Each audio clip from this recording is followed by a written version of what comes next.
ಏನಲ್ಲ ಇದನ್ನಾಗಿದೆ ಶಾಸ್ತ್ರದ ರೀತಿ ಹೇಳಕತ್ತೈತಿ ಈಗ. ಆದ್ದರಿಂದ ಇಲ್ಲಿ ಆ ಶರೀರ ಸಂಬಂಧದ ಅಭಾವ ಎಕ್ಕಿಸುತ್ತ ನಾಶುವೆ ಅಂದ್ರ ನ್ಯಾಯಶಾಸ್ತ್ರದಲ್ಲಿ 21 ತರದ ದುಃಖದ ನಿವೃತ್ತಿಗೆ ಮೋಕ್ಷ ಅಂತಾರ. ನಾವು ವೇದಾಂತದಲ್ಲಿ ಅಂತಾರ ಮೋಕ್ಷ ದುಃಖದ ಅತ್ಯಂತ ನಿವೃತ್ತಿ ಪರಮಾನಂದ ಪ್ರಾಪ್ತಿಗೆ ಮೋಕ್ಷ ಅಂತ. ಇಟ್ಟು ಬೆಲೆ ಕೆಡ್ತಾ ಇತ್ತು. ಸೋ ದುಃಖಕ 21 ಪರದ ದುಃಖದ ನಾಶ ರೂಪ ಈ ನ್ಯಾಯ ಮತ್ವೇ ಮೋಕ್ಷ. 21 ತರದ ದುಃಖದ ನಿವೃತ್ತಿ ಆಯ್ತಂದ್ರನ ಅದೇ ಮೋಕ್ಷ ಅಂತ ನ್ಯಾಯ ಮತದಲ್ಲಿ ಮೋಕ್ಷದ ಸ್ವರೂಪ ಹೇಳಿದ್ದಾರೆ.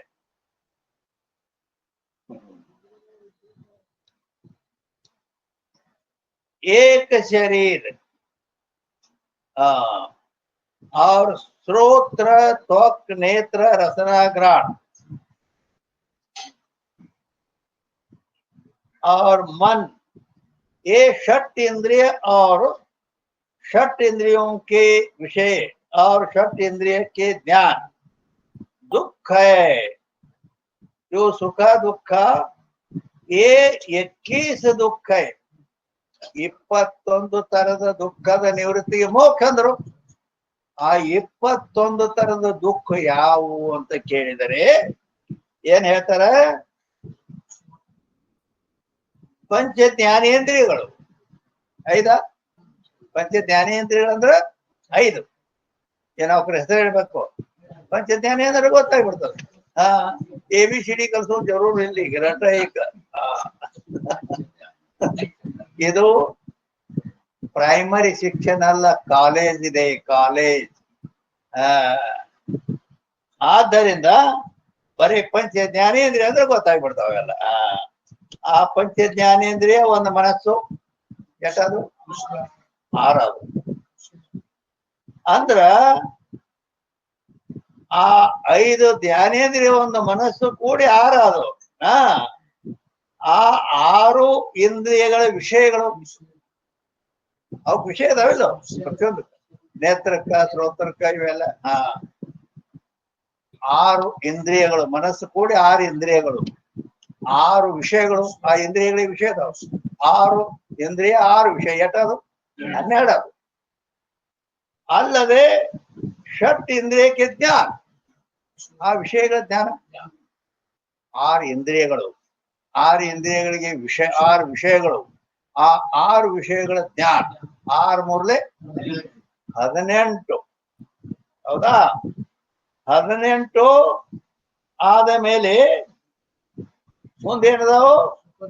ಸುಖ ದುಃಖ 18. ಸುಖ ದುಃಖ ಎಷ್ಟದು? 21 ಆಯ್ತು. 20 ಆಯ್ತು. ಇನ್ನೊಂದು ಏನದು ಹೇಳ್ತೀರ?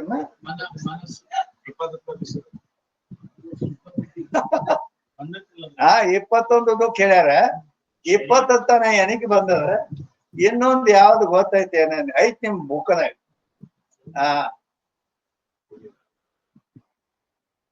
ಏನು ಬಾಳ ಹುಡುಕಿರ್ಬೇಕಾಗ್ತೈತಿ. ನಾನೇ ಹೇಳ್ತೇನೆ ತಗೋ. ಶರೀರ 5 ಜ್ಞಾನೇಂದ್ರಿಯಗಳು ಒಂದು ಮನಸ್ಸು ಕೂಡಿ 6. ಯಾಕ ಗೀತೆಯಲ್ಲಿ ಕೂಡ ಮನಃಷ್ಟಾನೇಂದ್ರಿಯಾಣಿ ಅಂತ ಹೇಳಿದ್ದಾನೆ ಭಗವಂತ ಭಗವದ್ಗೀತೆಯಲ್ಲಿ. ಮನಸ್ಸಿಗೂ ಕೂಡ ಇಂದ್ರಿಯ ಅಂತ ಹೇಳಿದ್ದಾನೆ. ಆದ್ದರಿಂದ 6 ಇಂದ್ರಿಯಗಳು, 6 ಇಂದ್ರಿಯಗಳ 6 ವಿಷಯಗಳು, ಆ 6 ವಿಷಯಗಳ ಜ್ಞಾನ. 6 ಮೂರ್ಲೆ 18. ಸುಖ ದುಃಖ 2, 20. ಒಂದು ಶರೀರ 21. ಈ 21 ವಿಷಯ ಇಂದ್ರಿಯ ಧ್ಯಾನ ಸುಖ ದುಃಖ 21 ದುಃಖ. ಈ 21 ಇವು ದುಃಖ ಅಂತ ಹೇಳಲ್ಪಡ್ತಾವ.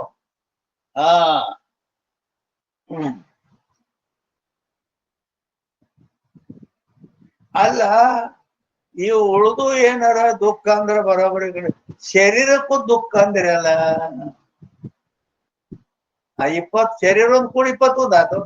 ಶರೀರ ದುಃಖ ಆಗ ಅಂತ ಕೇಳಿದ್ರೆ ಅಲ್ಲಿ ಹೇಳ್ತಾರೆ ಶರೀರಾದಿಕ್ ಬಿ ದುಃಖಕ್ಕೆ ಜನಕ ಯಾತೆ ದುಃಖ ಕೈ. ನಮಗ ದುಃಖ ಬರ್ಬೇಕಾದ್ರ ಶರೀರದಿಂದನ ಬರ್ತೈತಲ್ಲ. ಆ ಶರೀರಕ್ಕೆ ಏನಾರ ಆಗ್ತದ, ರೋಗಾದಿಗಳು ಬರ್ತಾವು ಅನೇಕ. ಹಾಗೂ ದುಃಖ ಎಲ್ಲ ಶರೀರಕ್ಕ ಬರುದೆ, ಶರೀರದಿಂದಲೇ ದುಃಖದ ಪ್ರತೀತಿ ಆಗ್ತದ. ಆದ್ದರಿಂದ ಆ ಶರೀರ ದುಃಖಕ್ಕೆ ಜನಕ, ಶರೀರವು ಕೂಡ ದುಃಖಕ್ಕೆ ಕಾರಣದ. ಯಾತಿ ದುಃಖ ಕೈ, ಆ ಶರೀರಕ್ಕೂ ಕೂಡ ನಾವು 21 ತರದ ದುಃಖದಲ್ಲಿ ಶರೀರನು ದುಃಖ ಅಂತ ಹೇಳಲ್ಪಡ್ತದೆ. ಏನ್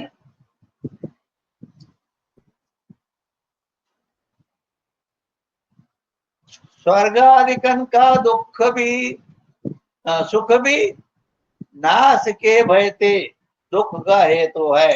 ಏನಂದ್ರು ಸ್ವರ್ಗಾದಿಗಳು ಏನದವಲ್ಲ, ಸ್ವರ್ಗಾದಿಗಳ ಸುಖ.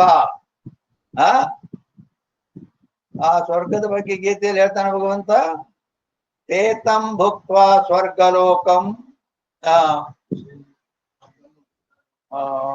ಇಲ್ಲ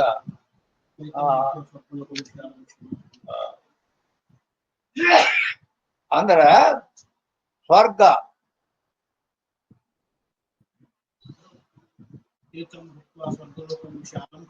ಅದ ಅದ ಅದ ಅಲ್ಲ, ಅದು ಅಂದ್ರ ಅದ್ರ ಇದು ವರ್ಣನೆ ಮಾಡ್ಯಾನಲ್ಲಿ. ಅಂದ್ರ ಎಲ್ಲಿ ಬಿಡು, ಅಂತೂ ಸ್ವರ್ಗ ಅಂದ್ರ ದೇವತೆಗಳು ಅನುಭವಿಸುವ ದಿವ್ಯ ಭೋಗಗಳು ಅದಾವಲ್ಲಿ. ಅಮೃತ ಪಾನದ ಅಲ್ಲಿ ನಂದನವನ ಮತ್ತು ಅಲ್ಲಿ ಒಂದು ಪುಷ್ಪ ವಿಮಾನ. ಎಲ್ಲಿಗೆ ಹೋಗ್ಬೇಕು? ಧಾರವಾಡಕ್ಕೆ ಹೋಗ್ಬೇಕು. ಅಲ್ಲಿಗೆ ಹೋಯ್ತಾ ಒಮ್ಮೆ. ರಂಭಾ, ತಿಲೋತ್ತಮ, ಊರ್ವಶಿ ಮೊದಲಾದ ಅಪ್ಸರಾ ಸ್ತ್ರೀಯರು, ಎಲ್ಲ ದಿವ್ಯ ಭೋಗಗಳು.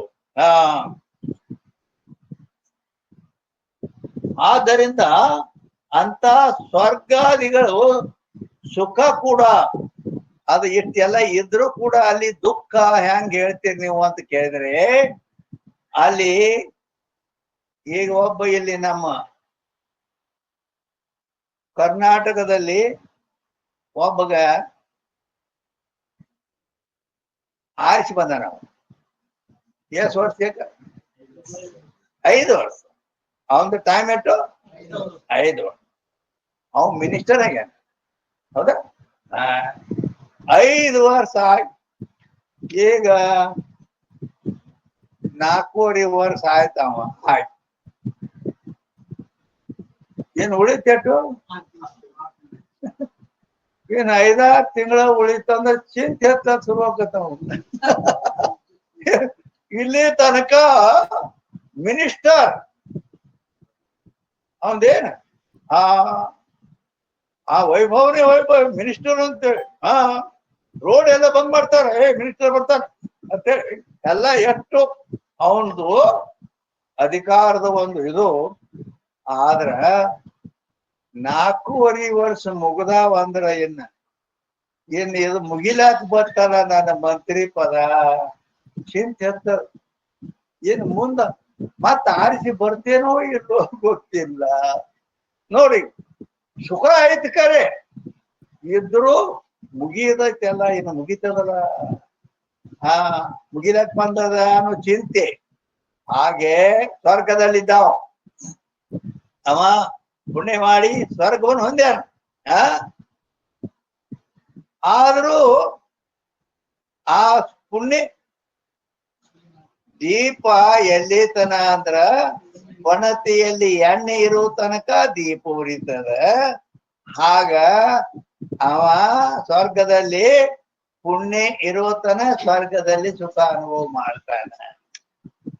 ಎಣ್ಣೆ ಪಂಚಂದ ಆಯ್ತಂದ್ರ ಏನಾಗತ್ತೆ? ದೀಪ ಆರಿ ಹೋಗತ್ತೆ. ಆ ಪುಣ್ಯ ತೀರ್ತಂದ್ರ ಕ್ಷೀಣೆ ಪುಣ್ಯ ಮರ್ತ್ಯ ಲೋಕಂ ವಿಶಂತಿ. ಇಟ ಅಲ್ಲ, ಆ ದೇವತೆಗಳು ನೀ ಮನುಷ್ಯ ಇದ್ದು ದೇವತೆಗಳ ಮೇಲೆ ಅಧಿಕಾರ ಬಂದಿದ್ಯಾ, ನುಂಗಿಸ್ತಾರತ್, ವಾದ ಕೆಡುತ್ತಾರತ್. ಹೀಗ ಅಂದ್ರೆ ದುಃಖ ಆಕೈತೆ. ಅವ ಇಷ್ಟಿನ ಎಷ್ಟು ಸುಖ ದೇವತೆಗಳ ಮೇಲೆ ಆದ ರಾಜ ಎಲ್ಲ ಹಿಂಗೆ. ಆದ್ದರಿಂದ ಅದು ಮುಗಿಲಾಕ್ ಬಂದಂಗನು ದುಃಖ ಚಾಲು ಆಗ, ಚಿಂತೆ ಮತ್ ಕಡೆಗೆ ಕೆಡುತ್ತಾಗಲ್ಲ ಅಲ್ಲಿ, ಅವಾಗ ದುಃಖ ಆಗ. ಆದ್ದರಿಂದ ಸ್ವರ್ಗ ಪ್ರಾಪ್ತಿ ಆದ್ರೂ ಕೂಡ ದುಃಖ ಐತಿ. ಆದ್ದರಿಂದ ದುಃಖಕ ಹೇತು ಯಾತೆ ದುಃಖಕ, ಅದಕ್ಕೂ ಕೂಡ ದುಃಖನ ಅಂತ ಹೇಳಿದ್ರು ಅಂತ ಹೇಳಿ. ಇನ್ನು ಯದ್ಯಪಿ ನ್ಯಾಯ ಮತ್ಮೆ ಶ್ರೋತ್ರ ಅವ್ರ ಮನ್ ನಿತ್ಯ ಹೈ. ಯದ್ಯಪಿ ಅಂದ್ರೆ ಶಂಕ ಮಾಡ್ತಾನ. ಏನಂತ ಕೇಳ್ತಾನೆ, ಅಲ್ಲ ಇವಕ್ಕ ದುಃಖ ಅಂತ ಹೇಳಿದ್ರೆ ನೀವು ಕರೆ ಆ ನ್ಯಾಯ ಮತದಲ್ಲಿ ಶ್ರೋತ್ರ ಮನಸ್ಸು ಇವು ನಿತ್ಯದವು, ನಿತ್ಯತ್ವ ಒಪ್ಪ್ಯಾರ ಅವ್ರು.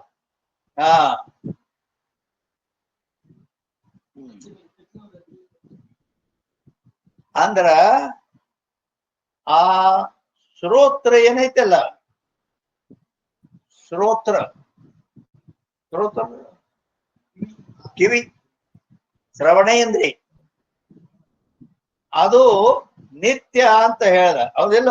ನಿತ್ಯ ಅಂತ ಹೇಳ, ಅದಕ್ಕೂ ನಿತ್ಯ ಅಂತ ಹೇಳ್ಯಾರ ಅಂತ ಹೇಳ್ದ. ಅದು ಹೇಗ ನಿತ್ಯ ಅಂತಂದ್ರೆ, ಅವರು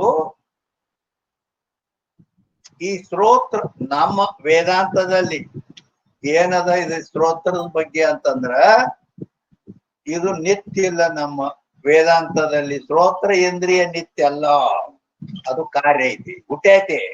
ಅದರಿಂದ ಹುಟ್ಟೈತಿ? ಆಕಾಶದ ಸತ್ವಗುಣದಿಂದ ಶ್ರೋತ್ರ ಹುಟ್ಟೈತಿ.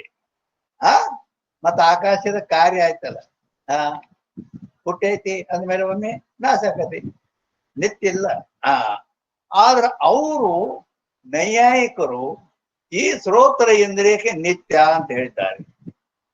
ಯಾಕಂತ ಕೇಳಿದ್ರ, ನಿತ್ಯ ಹೆಂಗ ಅಂತ ಕೇಳಿದ್ರ ಅವ್ರು ಹೇಳ್ತಾರೆ, ನಾವು ಹೇಳಿದ್ದು ಆಕಾಶದ ಸತ್ವ ಗುಣದ ಕಾರ್ಯ ಅಂತ ಹೇಳ್ತೀವಿ.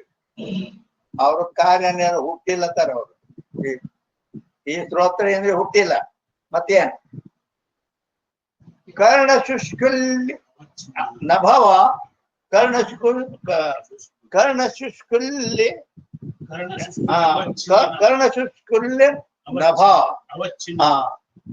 ಕರ್ಣ ಶುಷ್ಕುಲ್ಯ ಅವಚ್ಛಿನ್ನ ನಭ ಶ್ರೋತ್ರಂ. ಹಿಂಗ್ ಲಕ್ಷಣ ಮಾಡ್ತಾರೆ ಸಂಸ್ಕೃತದಲ್ಲಿ.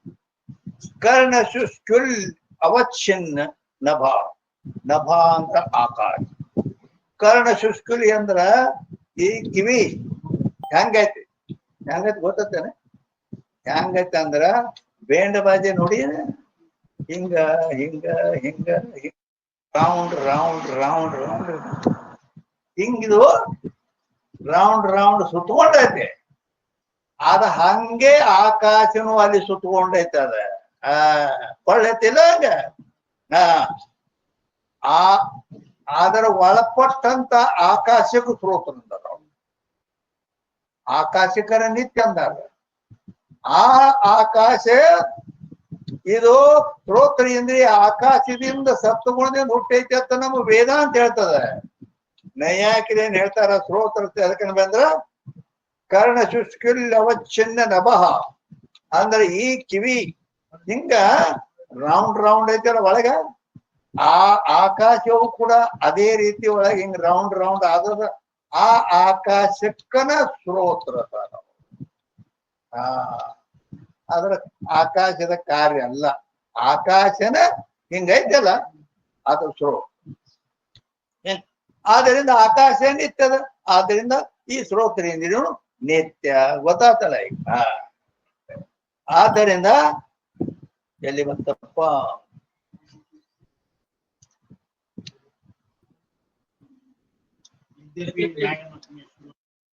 ಇಲ್ಲಿ ಇಲ್ಲಿ ಐತಿ ಬರೋಬರಿ. ಶ್ರೋತ್ರ ಮತ್ತು ಮನಸ್ಸು ನಿತ್ಯ ಅಂತ ಹೇಳ್ಯಾರ. ಅಲ್ಲಿ ಮತ್ತೆ ಟಿಪ್ಪಣಿ ಕೊಟ್ಟಾರಿ 393ನೇ ಟಿಪ್ಪಣಿ. ಟಿಪ್ಪಣಿ ಬಹಳ ದೊಡ್ಡ ದೊಡ್ಡ ಅದಾವ. ಅಷ್ಟೇ ಗಂಭೀರನು ಅದಾವ ಮತ್ತೆ. ಈಗ ಏನ್ ಹೇಳಿದ್ರು, ಶ್ರೋತ್ರ ಮತ್ತು ಮನಸ್ಸು ನಿತ್ಯ ಅಂತ ಹೇಳಿದ್ರು. ಅಂದ್ರ ಅದಕ್ಕೆ ಈಗ 393ನೇ ಟಿಪ್ಪಣಿ ನೋಡ್ರಿ. 393ನೇ ಟಿಪ್ಪಣಿ.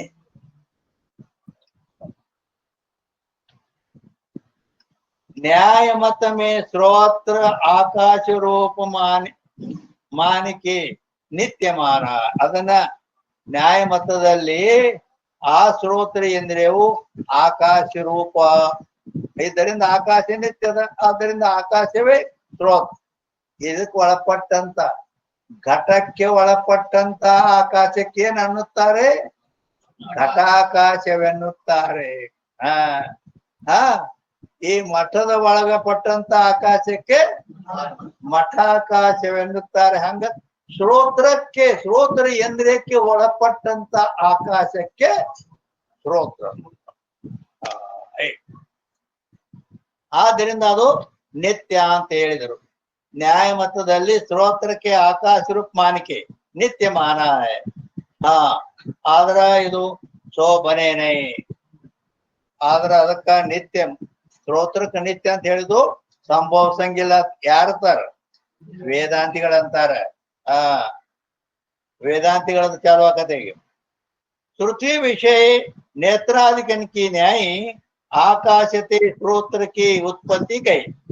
ಆದ್ರೆ ನಮ್ಮ ವೇದಾಂತದಲ್ಲಿ ಏನ್ ಮಾಡಿದೆ ಅಂದ್ರ, ಆಕಾಶದಿಂದ ಅರ್ಥಾತ್ ಆಕಾಶದ ಸತ್ವಗುಣದಿಂದ,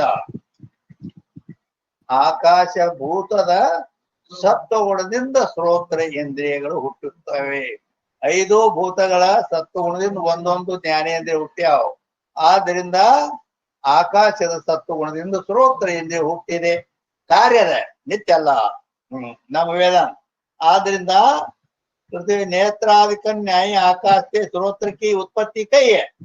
स्रोत्र उत्पत्ति है ಹುಟ್ಟೆ ಚಾತೆ जो उत्पत्ति वाला वस्तु होवे ताकि नित्यता संभव याद ಹುಟ್ಟೆದ ಉತ್ಪನ್ನ ಆಗ್ಯದ ಅದು ನಿತ್ಯ ಹಂಗ ಆಗ್ತದ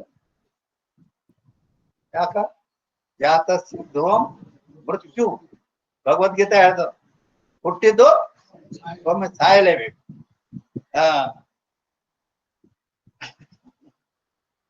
ಹುಟ್ಟಿದ ಹುಳವೊಮ್ಮೆ ಸಾಯುವುದು ಕಟ್ಟಿದ ಮನೆಯೊಮ್ಮೆ ಬೀಳುವುದು ಅಂತ ಹೇಳಿದ ಪ್ರಕಾರ ಅದು ಹುಟ್ಟ್ಯದಂದ್ರ ಸಾಯ್ತದ ನಾಶ ಆಗ್ತದ ಆದ್ದರಿಂದ ನಿತ್ಯ ಅಲ್ಲ ನಿತ್ಯತೆ ಸಂಭವನೆ ಇನ್ನ ಶ್ರೋತ್ರಕ್ಕೂ ಆಕಾಶ ರೂಪ ಬೇಕೇನ ಸಂಭವೇನೆ ಅವರು ಶ್ರೋತ್ರ ಅಂದ್ರ ಆಕಾಶಕ್ಕನ ಶ್ರೋತ್ರ ಅಂದಾರ ಇದು ಸಂಭವಿಸಂಗಿಲ್ಲ ವೇದಾಂತ ಅದನ್ನ ಖಂಡನ ಮಾಡ್ಲಾಕತ್ತೈತಿ ಈಗ ಯಾಕ ಸಂಭವಿಸಂಗಿಲ್ಲ ಅಂದ್ರ कर्णगोलक वृत्ति जो आकाश है ताकू न्याय मत में स्रोत ಕಿವಿಯ ಹೆಂಗ ಘಟಕ್ಕೆ ಒಳಪಟ್ಟಂತ ಆಕಾಶ ಘಟ ಆಕಾಶ ಅಂತಾರು ಮಠಕ್ಕೆ ಒಳಪಟ್ಟಂತದಕ್ಕೂ ಮಠ ಆಕಾಶ ಅಂತಾರ ಈ ಸ್ತೋತ್ರಕ್ಕೆ ಒಳಪಟ್ಟಂತ ಆಕಾಶಕ್ಕೆ ಸ್ತೋತ್ರ ಅಂತಾರು ಅದಕ್ಕೆ ಕಾರಣ गोलक वृत्ति आकाश ताकू न्याय मत में स्रोत गए सो अयुक्त है ಅವ್ರು ಹೇಳಿದ್ದು ಯೋಗ್ಯ ಇಲ್ಲ ಕಾಯ್ದೆ ಯಾಕೆ ಯೋಗ್ಯ ಇಲ್ಲ ಅಂತ ಕೇಳಿದ್ರೆ कर्णगोलक वृत्ति आकाश के होते भी कदाचित श्रवणादि क्रिया का मंदपना किया अभाव होवे सो नहीं हुआ चाहिए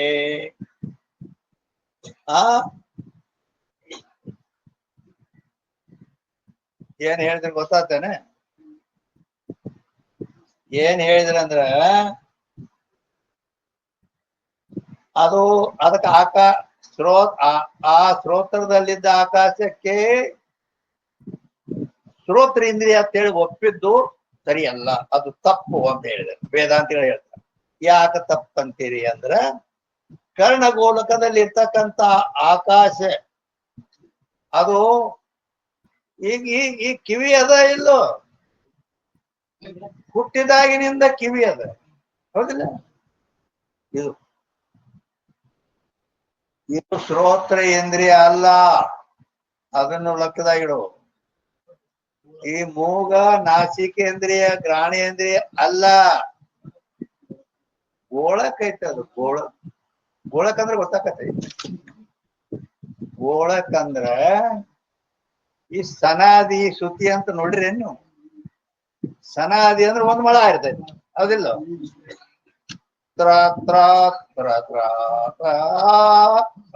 ಹೆಂಗ್ ಧ್ವನಿ ಮಾಡ್ತದೆ, ಶ್ರುತಿ ಅಂತ ಇರ್ತದೆ.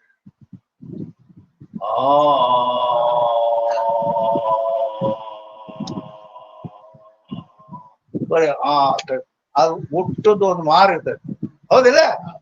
ಇವು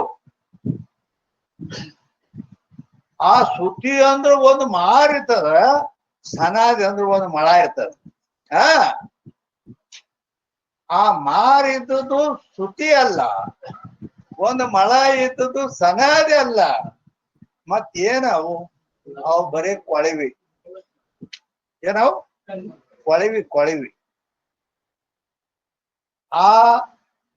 ಆ ಸನಾದಿ ಅನ್ನೋ ಧ್ವನಿ ಮಾಡೋದು ಅವನ ಬಾಯಾಗೈತೆ, ಕಣ್ಣಿಗೆ ಕಾಣಂಗಿಲ್ಲ. ಯಾಕ? ಬಾಯಾಗದ ಅದು ಶಬ್ದ ಮಾಡುದು, ಬಾಯಾಗದ ರೀಡಿ. ಅದು ಮುಂದಿನ ದಿವಸ ಬರೀ ಕೊಳವಿ. ಅದ ಇಲ್ಲ ಅಂದ್ರ ಧ್ವನಿ ಇಲ್ಲ, ಹೌದಿಲ್ಲ? ಆದ್ದರಿಂದ ನಾ ಏನ್ ಹೇಳಕತ್ತೇನೆ ಅಂದ್ರ, ಇಂದ್ರಿಯಗಳೇನದಾವಲ್ಲ, ಶ್ರೋತ್ರ ಇಂದ್ರಿಯ, ಘ್ರಾಣೇಂದ್ರಿಯ, ಇವು ಇಂದ್ರಿಯ ಅಲ್ಲ. ಕಣ್ಣಿಗೆ ಕಾಣ್ತಾವ್ರ, ಇದು ಕಿವಿ, ಇದು ಮೂಗ, ಇದು ಘ್ರಾಣೇಂದ್ರಿಯ, ಶ್ರೋತ್ರೇಂದ್ರಿಯ ನಾವ್ ಹೇಳ್ತೀವಿ. ಆ ಇಂದ್ರಿಯ ಅಲ್ಲ, ಅವು ಬರೀ ಗೋಳತಾವ. ಆ ಶ್ರುತಿ ಸನಾದಿಯ ಕೊಳವಿಗೊಳಗದವು. ಅವು ಹಂಗ ಶಬ್ದ ಮಾಡೋದು ಬಾಯಾಗೈತಿ, ರೀಡ್. ಆ ರೀತಿ ಇಂದ್ರಿಯ ಇದ್ರ ಒಳಗಿರ್ತದ. ಅದನ್ನ ನೋಡ್ರಿ ನೀವು. ಯಾಕೆ ನೋಡಿಲ್ಲ? ನಾ ಕೇಳಿ. ಯಾಕೆ ನೋಡಿಲ್ಲ ಅಂದ್ರ, ಆ ಇಂದ್ರಿಯವು ಅಪಂಚೀಕೃತ ಪಂಚಭೂತಗಳ ಕಾರ್ಯವಾದ್ದರಿಂದ. ಆ ಅಪಂಚೀಕೃತ ಪಂಚಭೂತಗಳು ಏನದಾವಲ್ಲ, ಯಾವ ಭೂತಗಳ ಪಂಚೀಕರಣ ಆಗಿಲ್ಲ, ಆ ಆಕಾಶದ ಸತ್ವಗುಣದಿಂದ ಶ್ರೋತ್ರ ಹುಟ್ಟಿದ್ದರಿಂದ ಅದು ಅವಕ್ಕೆ ಸೂಕ್ಷ್ಮ ಭೂತ ಅಂತಾರ. ಕಣ್ಣಿಗೆ ಕಾಣಂಗಿಲ್ಲ ಅವು. ಅವುಗಳಿಂದ ಈ ಇಂದ್ರಿಯಗಳು ಅದರಿಂದನೇ ಹುಟ್ಟ್ಯಾವ, ಈ ಪಂಚಭೂತಗಳಿಂದ ಅಲ್ಲ. ಅಪಂಚೀಕೃತ ಪಂಚಭೂತಗಳ ಕಾರ್ಯವು. ಆದ್ದರಿಂದ ಈ ಪಂಚ ಜ್ಞಾನೇಂದ್ರಿಯ, ಪಂಚ ಕರ್ಮೇಂದ್ರಿಯ, ಪಂಚ ಪ್ರಾಣ, ಮನ, ಬುದ್ಧಿ, ಈ 17 ತತ್ವಗಳಿಂದ ಕೂಡಿದ ಸೂಕ್ಷ್ಮ ಶರೀರ ಅಪಂಚೀಕೃತ ಪಂಚಭೂತಗಳ ಕಾರ್ಯವಾದ್ದರಿಂದ. ಈಗ ನಿಮ್ಮ ಮನೆಯಲ್ಲಿ ಒಬ್ಬ ಮುದುಕ, ವಯಸ್ಸಾಗೈತಿ, 100 ವರ್ಷ ಮೇಲೆ, ಈಗ ಸಾಯ್ತ, ಇನ್ನು ಗಳಿಗೆಯಾಗ ಸಾಯ್ತಾರ. ಅವ್ರ ಮಕ್ಕಳಿಗೆ, ಮರಿಗೆ, ಎಲ್ಲಾರ್ಗ ಹೇಳಿ ಕಳ್ಸ್ಯಾರ. ಸುತ್ತ ಎಲ್ಲಾ ಮಂದಿ ಕೂತಾರ. ಈಗ ಸಾಯ್ತಾನ. ಅವಾಗ ಅವ ಹೆಂಗ್ ಮಾಡಿ, ಒಮ್ಮೆ ಹೆಡಕ್ ಚೆಲ್ಲದ ತಿಳ್ಕೊ, ನೀವು ಮನೆ ಮಂದಿ ಎಲ್ಲಾರು ಹುದ್ರ ಹೋಗ್ಯಾನವ. ಆ ಮುಖದ ನಡು ಹಾಕಿ ಎಲ್ಲಾರು ಸುತ್ತ ಕೂತಾರ, ಎಲ್ಲ ಮಕ್ಕಳು, ಮರಿ, ಎಲ್ಲ ಫ್ಯಾಮಿಲಿ. ಅವ್ರ ಹುದ್ರ ಹೋತದ. ಏನ್ ಹೋಯ್ತಂದ್ರ, ಸ್ಥೂಲ ಶರೀರ ಸ್ಥೂಲ ಸೂಕ್ಷ್ಮ ವಿಯೋಗ ಮರಣ ತೆಗೆದುಕೊಳ್ಳಬೇಕು. ಮರಣದ ಲಕ್ಷಣ ಈ ಸ್ಥೂಲ ಶರೀರ. ಇದರೊಳಗಿದ್ದ 17 ತತ್ವಗಳಿಂದ ಕೂಡಿದ ಸೂಕ್ಷ್ಮ ಶರೀರ ವಿಯೋಗ ಅಂದ್ರೆ ಇದನ್ನ ಬಿಟ್ಟು ಅಗಲ್ತೋ, ಇದಕ್ಕೆ ಮರಣ ಅಂತಾರೆ. ಆದ್ದರಿಂದ ಎಲ್ಲಾರು ಹುದರ ಹೋಗಿ ಅಂತಂದ್ರೆ ಯಾರಿಗೂ ಕಂಡಿಲ್ಲ. ಅದ್ರಾಗನ ಈ ಇಂದ್ರಿಯಗಳದಾವು, ಪ್ರಾಣ ಅದಾವು, ಎಲ್ಲ ಅದ್ರಾಗ ಅದಾವು. ಅದು ಪೂರಾ ಸೂಕ್ಷ್ಮ ಶರೀರ 17 ತತ್ವಗಳೆಲ್ಲ ಅಪಂಚೀಕೃತ ಪಂಚಭೂತಗಳ ಕಾರ್ಯವಾದ್ದರಿಂದ ಕಣ್ಣಿಗೆ ಕಾಣಂಗಿಲ್ಲ. ಆದ್ದರಿಂದ ಈ ಪಂಚ ಜ್ಞಾನೇಂದ್ರಿಯಗಳು ನಿಮಗ ಕಾಣಂಗಿಲ್ಲ. ಏನ್ ಕಾಣ್ತಾವ ಅಂದ್ರೆ ಬರೀ ಗೋಳಕ್ಕೆ ಕಾಣ್ತಾವು. ಅದಕ್ಕ ಸನಾದಿ ಶ್ರುತಿ ಕೊಳವಿ ಅಟ್ಟ ಕಾಣೋದು, ಅದು ದಿವಾಳ ಶಬ್ದ ಮಾಡುವುದು ಅವ್ನ ಬಾಯಾಗ ಇಟ್ಟ ಅದು ಕಾಣಂಗಿಲ್ಲ. ಇಂದ್ರಿಯ ಈ ರೀತಿ ಅದಾವ. ಆದ್ದರಿಂದ ಎಲ್ಲಿ ಎಲ್ಲಿ ಅದಕ್ಕ ಅದು ಅವರು ಶ್ರೋತ್ರ ಏನೈತಿಲ್ಲ ಕಿವಿಯಲ್ಲಿ ಸುತ್ತಲ್ಪಟ್ಟಂತ ಆಕಾಶಕ್ಕೆ ಶ್ರೋತ್ ಹೇಳೋದು ಯೋಗ್ಯ ಇಲ್ಲ. ಯಾಕಿಲ್ಲ ಅಂದ್ರ कर्णगोलक वृत्ति आकाश के होते भी कदाचित श्रवण क्रिया का मंदपना किंवा अभाव होवे सो नहीं हुआ चाहिए. ಏನಂತಾರಂದ್ರ ಈ ಕಿವಿಯಲ್ಲಿ ಸುತ್ತಲ್ಪಟ್ಟಂತ ಆಕಾಶಕ್ಕ ಶ್ರೋತ್ರ ಅಂದರೆ ಆ ಶ್ರೋತ್ರ ಈ ದೇಹ ಎಂದು ಹುಟ್ಟೈತಿ. ಅಂದಿನ ಹಿಡ್ದ ಇದು ಕಿವಿ ಹಂಗ ಐತಿ, ಅದು ಒಳಗೆ ಹಿಂಗ್ ರೌಂಡ್ ರೌಂಡ್ ರೌಂಡ್ ಶಂಖ ಹೆಂಗ್ ಇರ್ತದಲ್ಲ ಒಳಗೆ ಹಿಂಗ್ ಹಿಂಗ್ ಹಂಗ. ಅವ ಈಗ ಒಂದು 100 ವರ್ಷ ಆಗೈತೆ ಅವ ವಯಸ್ಸ, ಅವಾಗ ಇರ್ತತೆ ಎಲ್ಲದು ಈ ಕಿವಿ ಅದು ಇರ್ತತಿ, ಅದ್ರಾಗ ಆಕಾಶ ಇರ್ತತೆ. ಆದ್ರ ವಾಪತನ ನಾನು ಕಿವಿ ಮಂದಾಗ್ಯಾವು ಅಂತಾನ, ಮತ್ತ ಬತ್ತಾನ ನಾನು ಕಿವಿ ಕಿವುಡ ಆಗ್ಬಿಟ್ಟವು, ಕೆಲಸ ಇಲ್ಲ ಏನು, ನೀ ಬಿಟ್ಟು ಶಂಕ ಹೊಡಿ, ಏನೂ ಕೆಲಸ ಇಲ್ಲ. ಯಾಕ ಆಕಾಶ ಇಲ್ಲ, ಕಿವ್ಯಾಗ ಆಕಾಶ ಐತೆ ಇಲ್ಲ, ಮತ್ತ ಅದು ಶ್ರೋತ್ರ ಅದು ಕೇಳ್ಬೇಕಾಗಿತ್ತು, ಮಂದ ಯಾಕಾಯ್ತು, ಅದು ಕಿವುಡ ಯಾಕಾಯ್ತು? ಮತ್ತ ಆಕಾಶರೇ ಐತಿ. ಆದ್ದರಿಂದ ಅಲ್ಲಿದ್ದ ಆಕಾಶಕ್ಕೆ ಶ್ರೋತ್ರ ಅನ್ನೋದು ಈದ್ರ ಮ್ಯಾಲಿಂದ ನೀವು ಹೇಳೋದು ತಪ್ಪ ಅಂತ ಹಿಂಗ ನೈಯಾಯಿಕರಲ್ಲಿ ತಪ್ಪು. ಯಾಕ ಆಕಾಶಕ್ಕೆ ಶ್ರೋತ್ರ ಮತ್ತ ಅಲ್ಲಿ ಆಕಾಶ ಐತಿ, ಅದು ಕಿವಿ ಮಂದಾಗ್ಯಾವು, ಕಿವಿ ಕಿವುಡಾಗ್ಯಾವು, ಮತ್ ಇವ್ಯಾಕ ಅದು ಹಂಗಾರ? ಆದ್ದರಿಂದ ಅದು ಯೋಗ್ಯ ಇಲ್ಲ ಅಂತ ಹೇಳೋದು ಸುಮಿತಿಯನ್ನೇ.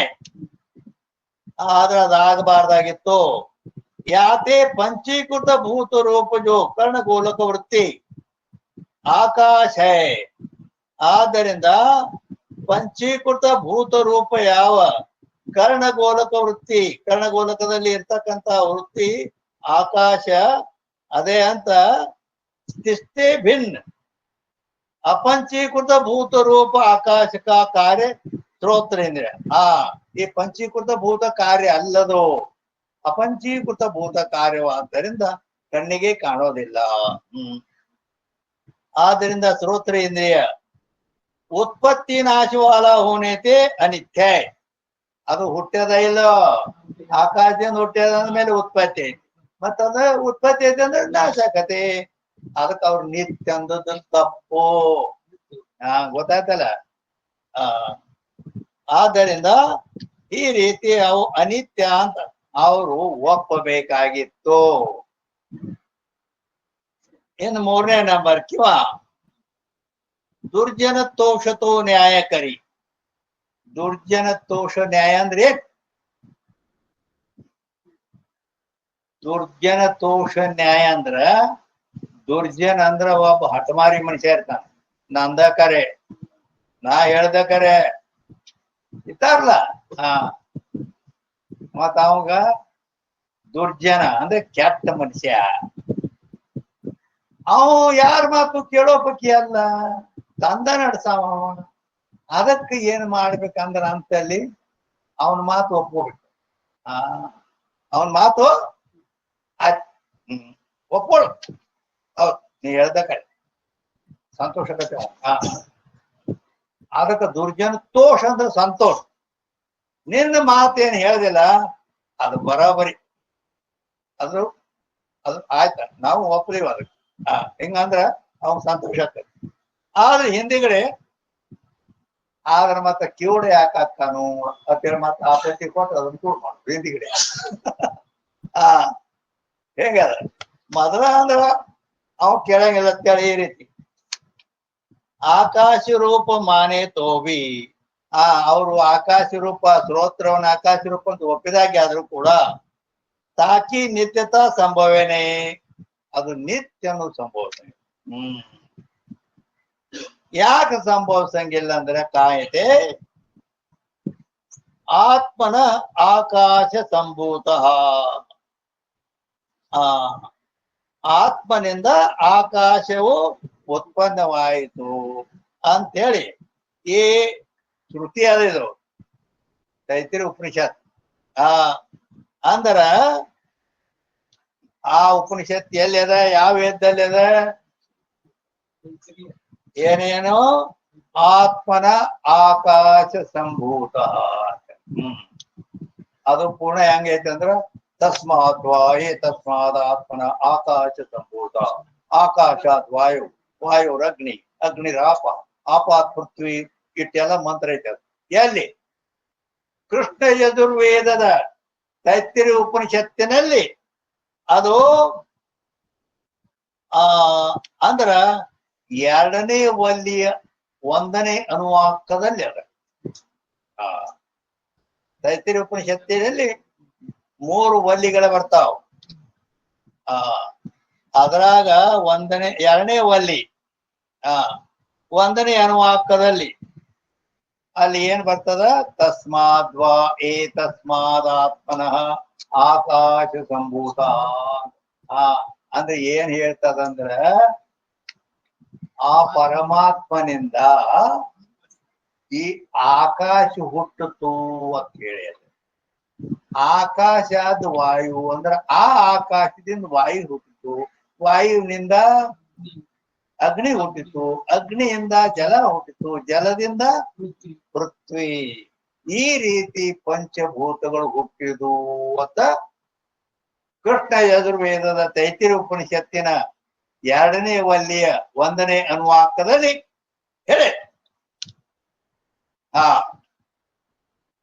ಆದ್ದರಿಂದ आकाश होता है तैत्तिरीय वाक्य के आकाश की उत्पत्ति कई के अंದ್ರ ಆ ಶ್ರುತಿ ಯಾವ ತೈತ್ತಿರಿ ಉಪನಿಷತ್ ಏನ್ ಹೇಳಿದಂದ್ರ ಯಾವ ಆಕಾಶಕ್ಕೆ ನೈಯಾಯಿಕರು ನಿತ್ಯ ಅಂತಾರ ಆ ಆಕಾಶವೇ ಇಲ್ಲಿ ಕಿವ್ಯಾಗ ಐತಂತ ಹೇಳ್ತಾರ ಅದಕ್ಕೆ ಈ ಶ್ರೋತ್ರ ಇಂದ್ರಿಯವು ನಿತ್ಯ ಅಂತ ಹೇಳ್ತಾರ ನಮ್ಮ ವೇದಾಂತದಲ್ಲಿ ಆ ಉಪನಿಷತ್ತು ತೈತ್ತಿರಿ ಉಪನಿಷತ್ತು ಆಕಾಶ ಹುಟ್ಟೈತೆ ಮಳ್ಳ ನಿತ್ಯ ಹಂಗಿರ್ತದ ತಸ್ಮಾದ್ವಾ ತಸ್ಮಾದ್ ಆತ್ಮನ ಆಕಾಶ ಸಂಭೂತ ಸಂಭೂತ ಅಂದ್ರೆ ಆಕಾಶ ಹುಟ್ಟಿದೆ ಹುಟ್ಟೈತೆ ಅಂದ್ರೆ ನಿತ್ಯ ಹಂಗಿರ್ತದ ಹುಟ್ಟೈತೆ ಅಂದ್ರೆ ನಾಶ ಆಗತ್ತೆ ಆದ್ದರಿಂದ ಶ್ರುತಿ ಪ್ರಮಾಣ ಕೊಟ್ರ ಅದಕ್ಕೆ ಆದ್ದರಿಂದ आकाश होता है तैत्तिरीय वाक्य के आकाश की उत्पत्ति कहिए अनित्यता सूचित करिए मत हुट्टे अंदमेले अनित्य नाश आगते जब आकाश की भी अनित्यता सिद्ध भई अಲ್ಲ ಆಕಾಶನ ಅನಿತ್ಯನು ಸಿದ್ಧ ಆಯ್ತು ತಬ್ ತಿಸ್ಕೆ ಏಕದೇಶ ಶ್ರೋತ್ರ ಎಂದ್ರೆ ಆ ಆಕಾಶದ ಒಂದು ಏಕದೇಶದಲ್ಲಿ ಈ ಕಿವಿಯಾಗಿರೋ ಆಕಾಶ ಆ ಶ್ರೋತ್ರ ಇಂದ್ರಿಯಕ್ಕೆ ನಿತ್ಯ ಅಂತಾರ ನೈಯಾಯಿಕರು ಎಷ್ಟು ಮಳ್ಳರದ ಆಕಾಶನ ಅನಿತ್ಯದ ಮತ್ ಈ ಕಿವಿಯಲ್ಲಿರುವ ಆಕಾಶಕ್ಕೆ ಶ್ರೋತ್ರಿಯ ಇಂದ್ರಿಯ ಅಂದ ಆ ಇಂದ್ರಿಯ ನಿತ್ಯದ ಅಂದ್ರ ಎಷ್ಟು ಮಳ್ಳಾರೆ ಬೇಕು ಯಾಕ ಶ್ರುತಿ ಪ್ರಮಾಣ ಆದ್ದರಿಂದ ನಿಜಗುಣರು ಶ್ರುತಿಯ ಪ್ರಮಾಣ ವಕೀಲರಿಗೆ ಅಂತ ಹೇಳಿದ್ದಾರೆ ಏನ करे जब आकाश की अनित्यता सिद्ध हुई इन स्रोत्र की अनित्यता में क्या कहना ಅಲ್ಲ ಆಕಾಶವೇ ಅನಿತ್ಯ ಐತೆ ಅಂದ್ರ ಆಕಾಶದಿಂದ ಹುಟ್ಟಿದ ಶ್ರೋತ್ರ ಅನಿತ್ಯ ಅನ್ನೋದು ಕೈಮುತಿಕ ನ್ಯಾಯ ಅಂತೀರಿ ಈ ರೀತಿ इस रीति से स्रोत्र की नित्यता संभव नहीं ಈ ರೀತಿಯಾಗಿ ಶ್ರೋತ್ರ ಇಂದ್ರಿಯ ನಿತ್ಯ ಅಂತ ಹೇಳುದು ಸಂಭವಿಸಂಗಿಲ್ಲ. ತೈಸೆ ಅದರಂತೆ ಮನಕಿ ನಿತ್ಯತ ಅಭಿಬನೇನೆ. ಇನ್ನೊಂದು ನ್ಯಾಯಿಕರು ಮನುಷ್ಯಗೂ ನಿತ್ಯ ಅಂದಾರ, ಮನುಷ್ಯಗೂ ನಿತ್ಯ ಅಂದಾರ. ಅದು ಸಂಭವಿಸಂಗಿಲ್ಲ. ಯಾಕೆ ಸಂಭವಿಸಂಗಿಲ್ಲ ಅಂದ್ರೆ ಕಾಯತೆ मन को परमाणु रूप मान के नित्य जो कहे तिनको पूछा चाहिए. ಆ ಮನಸ್ಸಿಗೆ ಪರಮಾಣು ರೂಪ ಅಂತ ಒಪ್ಪಿ ಆ ಮನಸ್ಸು ಈಗೇನ ಅವ್ರ ಪರಮಾಣು ರೂಪ ಮಾನಿ ಅದಕ್ಕ ನಿತ್ಯ ಅಂತ ಏನ್ ಹೇಳ್ಯಾರಲ್ಲ, ಅವ್ರನ್ನ ನಾವು ಒಂದು ಮಾತು ಕೇಳ್ತೇವಿ ಅಂತಾರ ವೇದಾಂತಿಗಳು. ಏನ್ ಕೇಳ್ತೇಪ್ಪ ನೀ ಅಂದ್ರ ಮನ ನಿರ್ವಯವ ಹೈ ಕಿಂವಾ ಸಾವಯವ ಹೈ. ಆ ನಿತ್ಯವಾದ ಮನಸ್ಸು, ನಿತ್ಯ ತಪ್ಪಿಲ್ಲ ಮನಸ್ಸಿಗೆ, ಆ ಮನಸ್ಸು ಅದು ನಿರವಯವಾಯ್ತು ಏನು ಸಾವಯವಾಯ್ತು ಅಂದ್ರ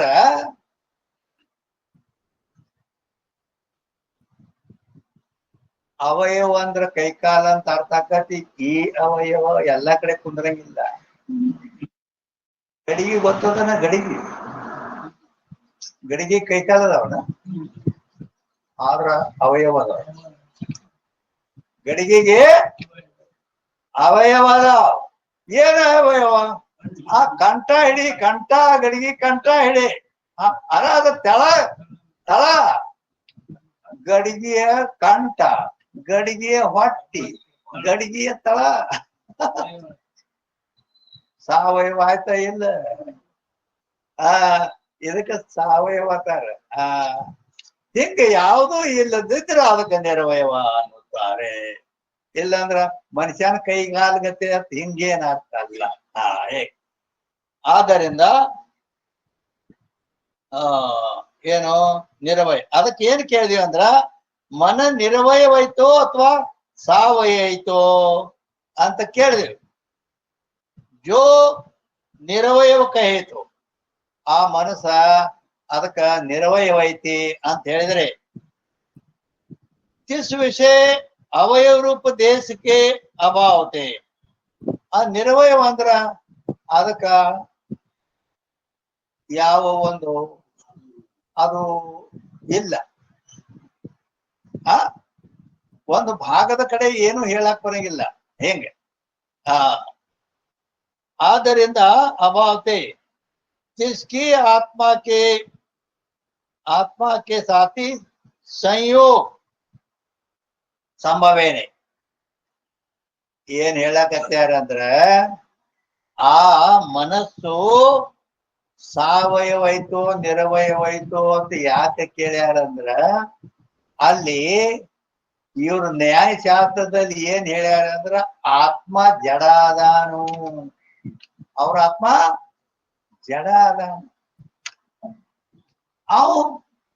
ಅವಾಗ ಜ್ಞಾನಾದಿ ಗುಣಗಳು ಉತ್ಪತ್ತಿ ಆಗ್ಬೇಕಾದ್ರ ಈ ಮನಸ್ಸು ಹೋಗಿ ಆತ್ಮನೊಡನೆ ಸಂಯೋಗ ಆಗ್ಬೇಕು. ಸಂಯೋಗ ಆದಾಗ ಜ್ಞಾನಾದಿ ಗುಣಗಳು ಆ ಆತ್ಮನಲ್ಲಿ ಅಕ್ಕವು ಅಂತ ಹೇಳ್ಯಾರ. ಇನ್ನ ಈ ಮನಸ್ಸು ಹೋಗಿ ಆತ್ಮನೊಡನೆ ಸಂಯೋಗ ಆಗಬೇಕಾದ್ರ ಆ ಸಂಯೋಗ ಆಗ್ಬೇಕಾದ್ರೆ ಅದು ಸಂಯೋಗ ಎಲ್ಲಿ ಆಯ್ತು? ಅದು ಅದಕ್ಕ ಸಾವಯವ ನಿರವಯವ ಅಂತ ಕೇಳಿದಲ್ಲಿ ಯಾಕಂದ್ರ ಶಾಸ್ತ್ರ ಬಹಳ ಸೂಕ್ಷ್ಮ ಐತೆ. ಅದು ಹಿಂಗ ಹಿಂಗ ಸಂಯೋಗ ಆಯ್ತು. ಹಿಂಗ ಕೈ ಮ್ಯಾಲಿ ಕೈ, ಎರಡು ಕೈ ಸಂಯೋಗ ಆಗ್ಯಾವ ಎಲ್ಲ. ಇದು ಸಂಯೋಗ ಶಾಸ್ತ್ರ ಒಪ್ಕೊಳಂಗಿಲ್ಲ. ಇದು ಸಂಯೋಗ ಅಲ್ಲ, ಇದು ಆಧಾರ ಆಧೇಯ ಭಾವ ತಾರಿದಕ್ಕೆ ಶಾಸ್ತ್ರದಲ್ಲಿ. ಸಂಯೋಗ ಅಂದ್ರ ಹೇಗ್ ಎರಡು ಸಂಯೋಗ ಏಕ ದೇಶ ಹೋವೆ. ಸಂಯೋಗ ಆಗ್ಬೇಕಾದ್ರ ಒಂದು ಭಾಗದಲ್ಲಿ ಆಗ್ತದ, ಒಂದು ಭಾಗದಲ್ಲಿ ಆಗ್ಬೇಕಾದ್ರೆ ಅವಯವ ಬೇಕ. ಯಾವ ಭಾಗದಲ್ಲಿ ಹೆಚ್ಚು ಈ ರೀತಿ. ಆದ್ದರಿಂದ ಏನಾಯ್ತು ಅಂದ್ರ ನಿರ್ವಯವೈತೆ ಅಂದ್ರ ಅದರಲ್ಲಿ ಅವಯವ ರೂಪ ದೇಶಕ್ಕೆ ಅದಕ್ಕೆ ಒಂದು ಭಾಗನ ಹೇಳಕ್ ಬರಂಗಿಲ್ಲ. ಆ ಅದರ ಹೊಟ್ಟಿಗೋ ಏನು ಬೇನಿಗೋ ಅಥವಾ ಮಗ್ಗಲ್ಕೋ ಏನೂ ಇಲ್ಲ. ಮತ್ ಸಂಯೋಗ ಹೆಂಗ್ ಮಾಡೋ? ಒಂದು ಭಾಗದಲ್ಲಿ ಸಂಯೋಗ ಆಗ್ತಿರ್ತೈತೆ. ಆದ್ದರಿಂದ ಇಲ್ಲಿ ಸಾತಿ ಸಂಯೋಗ ಸಂಭವೇನೆ, ಮನಸ್ಸಿಂದು ಆತ್ಮನೊಡನೆ ಸಂಯೋಗ ಆಗಲಿಲ್ಲ ಅಂದ್ರೆ ಆತ್ಮನಲ್ಲಿ ಜ್ಞಾನಾದಿ ಗುಣಗಳೇ ಉತ್ಪನ್ನ ಆಗುವುದಿಲ್ಲ. ಆದ್ದರಿಂದ ಅವರು ಮನಸ್ಸಿನ ಸಂಯೋಗ ಹೇಳ್ತೀರಿ. ಆ ಮನಸ್ಸು ಹೆಂಗೈತಿ? ಸಾವಯವ ನಿರ್ವಯ. ನಿರ್ವಯ ನಮ್ಮ ಸಂಯೋಗ ಹೆಂಗ್ ಮಾಡೋ? ಎಲ್ಲಿ ಸಂಬಂಧ ಮಾಡೋ? ಸಾವಯವ ಅಂದ್ರೆ ಮತ್ತೆ ಎಲ್ಲಿ ಸಮಯ ಅಂದ್ರೆ ಈ ರೀತಿ ಸಂಭವನೆ ಯಾತೆ स्वतः जड़ आत्मा विषय मन के संयोग जन्य जो ध्यानादि उनकी उत्पत्ति अभाव थे ಅಂದ್ರ ಅದ್ ಏನಾಯ್ತು? ಮನಸ್ಸಿನ ಸಂಯೋಗನ ಆಗ್ಲಕ್ ಬರ್ಲಿಲ್ಲ. ಎಲ್ಲಿ ತನ ಮನಸ್ಸು ಹೋಗಿ ಆತ್ಮನೊಡನೆ ಸಂಯೋಗ ಆಗೋದಿಲ್ಲ, ಅಲ್ಲಿ ತನ ಅವನಲ್ಲಿ ಜ್ಞಾನ. ಈ ಕರೆಂಟ್ ಹೋಗಿ ಬಲ್ಪಿಗೆ ಸಂಯೋಗ ಆಗ್ಲಾರ್ದನ ಅದ್ರ ಲೈಟ್ ಕೊಡೋದಿಲ್ಲ. ಹೆಂಗ ಮತ್ ಸಂಯೋಗ ಸಂಭವಿಸುವಂತ ಮತ್ತ ಆತ್ಮನಲ್ಲಿ ಜ್ಞಾನಾದಿ ಗುಣಗಳಿಗೆ ಅಂತ ಆಗ್ಬೇಕಿನ್ನ ಸಂಯೋಗ ಇಲ್ಲ. ಅದೇ ಕಲ್ಲಿನ ಗತಿ ಅದು ಜಡ ಆಗಿಬಿಡ್ತದೆ. ಆದ್ದರಿಂದ ज्ञान की उत्पत्ति अभाव थे जगत की अंधता का प्रसंग होगा. ಜ್ಞಾನ ಇಲ್ಲ, ಆತ್ಮ ಕಲ್ಲಿನ ಗತಿ ಆದಂದ್ರ ಮತ್ ಏನೈತಿ? ಜಗತ್ತ ಅಂಧಕಾರದಂತೆ ಆಗ್ಬಿಡ್ತೈತಿ. ಹೆಂಗ್ ಕಲ್ಲಿಗೆ ಏನು ಗೊತ್ತೈತಿ? ಹಿಂಗ ಆತ್ಮ ಅವ್ರದ್ದು ಹಿಂಗ್ ಜಡ ಐತಿ. ಆದ್ದರಿಂದ ಈ ರೀತಿ ಆಪತ್ತಿ ಬರುತ್ತದೆ. ಗೊತ್ತು ಉತ್ಪತ್ತಿ ಅವಾತೆ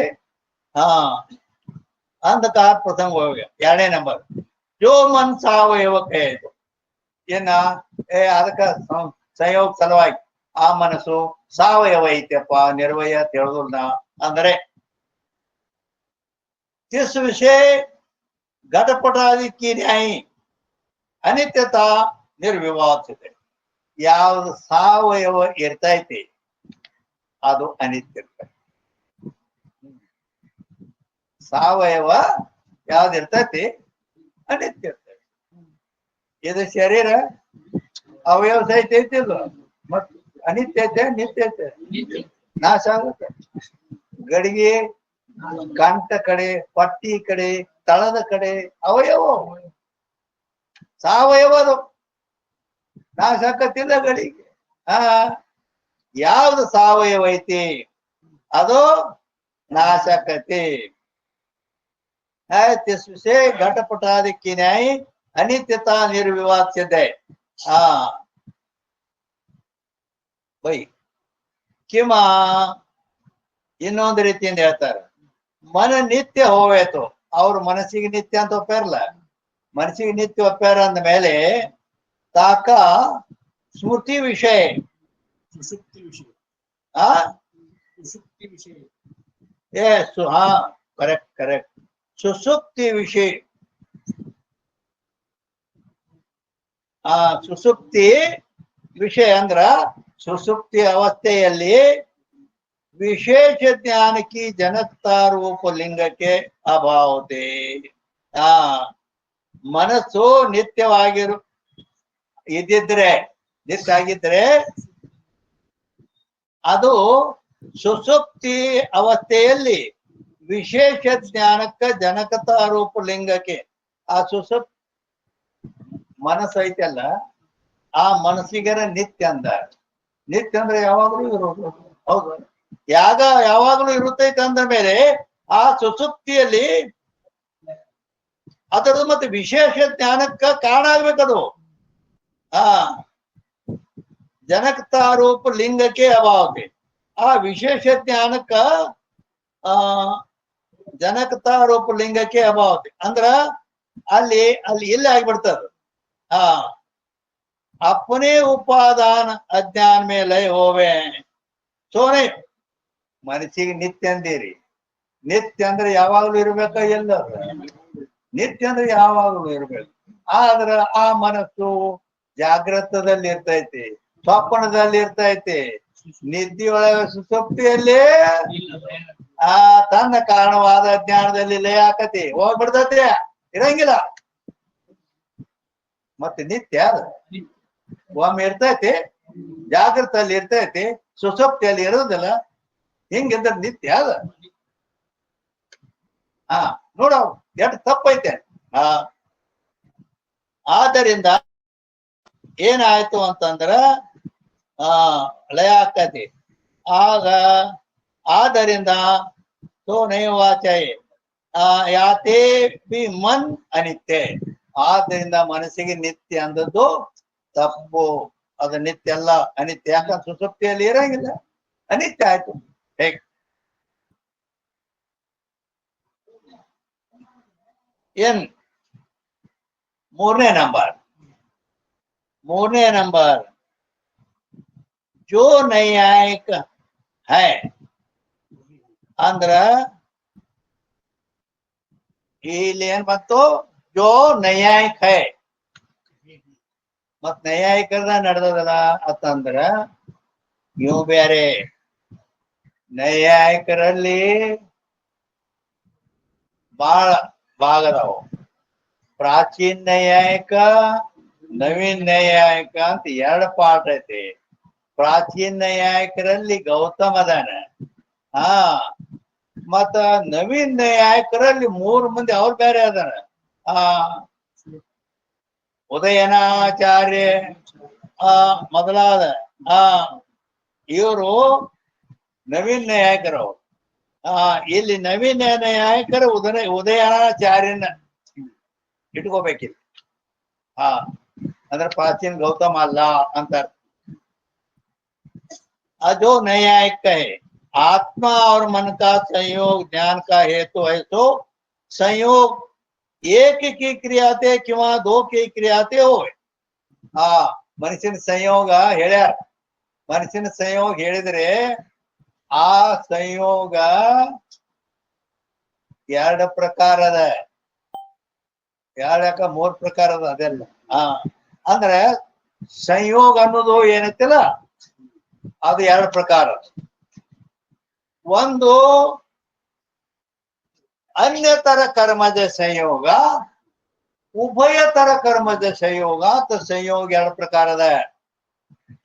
ಅನ್ಯತರ ಕರ್ಮದ ಸಂಯೋಗ ಅಂದರೆ ಒಂದು ವೃಕ್ಷದಲ್ಲಿ ಒಂದು ಪಕ್ಷಿ ಬಂದು ಕೂತು, ಆ ಪಕ್ಷಿ ವೃಕ್ಷದೊಡನೆ ಸಂಯೋಗ ಆಯ್ತಾ ಇಲ್ಲ? ಕ್ರಿಯಾ ಎದರಲ್ಲಿ ಆಗಿದೆ? ವೃಕ್ಷದಲ್ಲಿ ಕ್ರಿಯಾ ಇಲ್ಲ, ಪಕ್ಷಿಯಲ್ಲಿ. ಇದಕ್ಕೆ ಅನ್ಯತರ ಕರ್ಮದ ಸಂಯೋಗ ತಾರೆ. ಒಂದರಲ್ಲೇ ಕ್ರಿಯಾ, ಪಕ್ಷಿನ ಆ ಕಡೆದು ಬಂದು ವೃಕ್ಷದಲ್ಲಿ ಕೂತಿದೆ, ಇದು ಅನ್ಯತರ ಕರ್ಮದ ಸಂಯೋಗ. ಇನ್ನೊಂದು ಉಭಯತರ ಕರ್ಮದ ಸಂಯೋಗ. ಉಭಯತರ ಕರ್ಮದ ಸಂಯೋಗ ಅಂದ್ರ ಟಗರ್ ನೋಡ್ರಿ, ಟಗರ್ 2 ಟಗರ, ಆ ಕಡೆದೊಂದು ಟಗರ, ಈ ಕಡೆ ಒಂದು 2 ಬಂದು ತಗ್ಗದ ಆಯ್ತವ. 2ರಲ್ಲಿನೂ ಕ್ರಿಯೆ ಹಾಕತ್ತ. ಅದು ಆ ಕಡೆ ಬರ್ತದ, ಇದು ಈ ಕಡೆ ಬರ್ತದ. ಇದು ಉಭಯತರ ಕರ್ಮದ ಸಂಯೋಗ. ಈ ರೀತಿ 2ರಲ್ಲಿನೂ ಕ್ರಿಯೆ ಆಗು ಅಂದ್ರೆ ಸಂಯೋಗ ಈ ರೀತಿ ಇರ್ತದ ಅಂತ ಹೇಳ್ತಾರೆ. ಎಲ್ಲಿದ್ದೆ? 3ನೇ ನಂಬರ್ದಲ್ಲಿ ನಮ್ಮ ಸಾವು.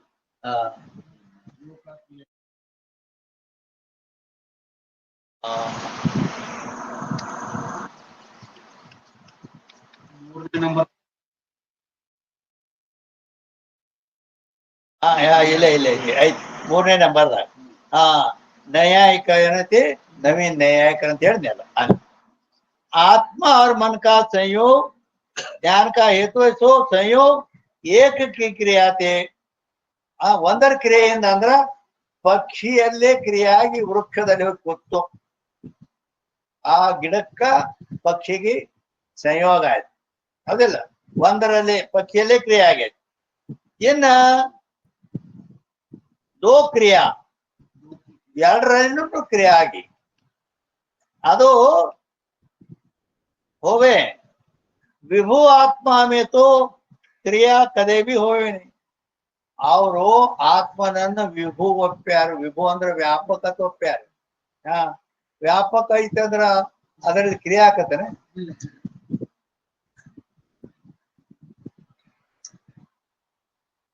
ಪೂರಾ ಪರಿಪೂರ್ಣ ಇದ್ದರೆ ಕ್ರಿಯೆ ಆಗೋದು.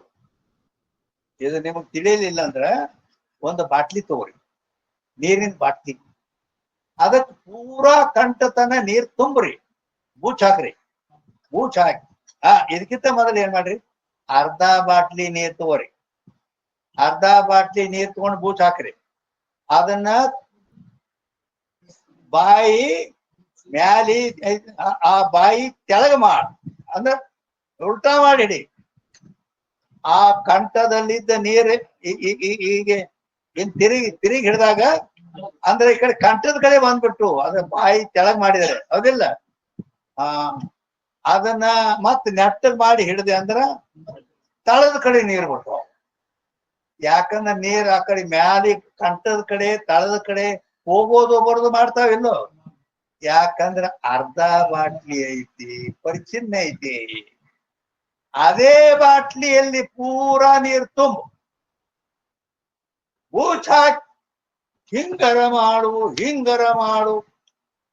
ಹೆಂಗ ಬೇಕಾದಂಗ ಮಾಡು. ಆ ನೀರು ಒಟ್ಟ ಹೆಂಗ ಹಂಗ ಹೇಳ ತಾತ್ಪರ್ಯ. ಪರಿಪೂರ್ಣ ಇದ್ದಲ್ಲಿ ಕ್ರಿಯೆ ಆಗೋದಿಲ್ಲ. ಅವ್ರ ಆತ್ಮನನ್ನ ಪರಿಪೂರ್ಣ ತೋಪ್ಯಾರ, ಮತ್ತ ಅಲ್ಲಿ ಕ್ರಿಯೆ ಹೆಂಗ ಆಗತ್ತೆ. ಆದ್ದರಿಂದ ಆತ್ಮನಲ್ಲಿ ಕ್ರಿಯಾ ಇಲ್ಲ. ಅದನ್ನ ಒಂದು ಬಿಡ್ತೇನೆ.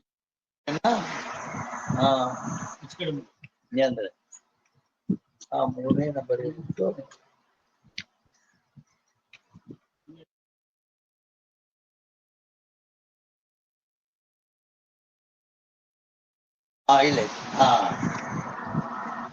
ಲೌಕಿಕ ಕ್ರಿಯಾ अंद्र आत्मा मन का संयोग, ध्यान का हेतु संयोग, एक की क्रिया थे.